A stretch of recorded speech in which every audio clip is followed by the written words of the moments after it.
जमदग्नी ऋषीला परशुराम म्हणते, माझ्या मातेला आणि माझ्या भावाला आत्ताच्या आत्ता जिवंत करा. आणि जिवंत केलं महाराज. म्हणले मागचं काहीच आठवू देऊ नका, माझ्या आईला काहीच आठवू देऊ नका. त्या जमदग्नीने तथास्तु म्हणले आणि उठवलं. आणि त्याच नगरीमध्ये हय वंशामध्ये एक, आता अर्जुन आपल्याला फक्त श्रीमद भागवतात भगवद्गीतेतलाच अर्जुन माहित आहे, पण हा एक अर्जुन आहे महाराज, कीर्तिप्रिय अर्जुन म्हणतात त्याला. हा जो अर्जुन आहे याला सहस्त्र बाहू आहेत, 1-2 हात नाही बरं का.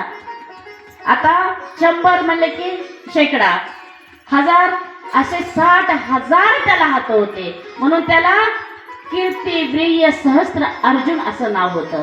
हाय वंशातला होता आणि हा त्या नगरीचा राजा होता. आणि तो राजा एक वेळेस वनगमनासाठी आल्यानंतर त्याला भूक लागली. जसं परीक्षित राजा पाण्यासाठी त्या शमीक ऋषीच्या आश्रमात गेला, त्याच न्यायाने हा राजा सुद्धा कोणाच्या आश्रमात गेला? जमदग्नी ऋषीच्या आश्रमात गेला. त्यावेळेस परशुराम महाराज हे फळमुळं आणण्यासाठी जंगलात गेलेले होते. आणि त्या राजा आला म्हणून जमदग्नी ऋषीकडे कामधेनू होती. त्यांनी आता अफाट राजाचं सैन्य आहे, भूक लागलेली आहे, म्हणून कामधेनूला सांगितलंय की म्हणले माझ्या राजासाठी जेवण तयार करा.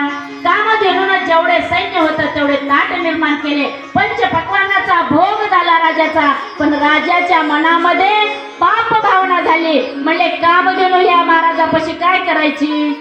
म्हणले कामधेनू आपण पळवून निघू. आणि कामधेनूला हा कार्तिकप्रिय सहस्त्र अर्जुन नावाचा त्या राजाने त्या कामधेनूला पळवून नेले. जमदग्नी ऋषीने त्या कामधेनूमधून अनेक सैन्य काढलं, भरपूर युद्ध झालं, पण हा राजा होता, अनेक सैनिक होते महाराज, त्यांनी त्या कामधेनूला पळवलं. पण त्याच वेळामध्ये जमदग्नी ऋषीवर 21 वेळा घाव केले, मा रेणुकावर आणि जमदग्नी ऋषीवर. आणि परशुराम आल्याबरोबर बघितलं आपला बाप आणि आपली आई रक्ताच्या थारोळ्यात पडलेले आहेत. पाहिल्याबरोबर म्हणू लागला, मी जोपर्यंत पृथ्वी 21 वेळा मी क्षत्रिय करणार नाही तरच मी शांत बसेल, नाहीतर मला ह्या जमदग्नी आणि रेणुकेच्या पोटी जन्मल्याचं सार्थक होणार नाही. पहा महाराज, प्रतिज्ञा केली 21 वेळा, 1-2 वेळा नाही, 21 वेळा या पृथ्वीवर एकही क्षत्रिय ठेवणार नाही. पण असणारा परशुरामाने केला.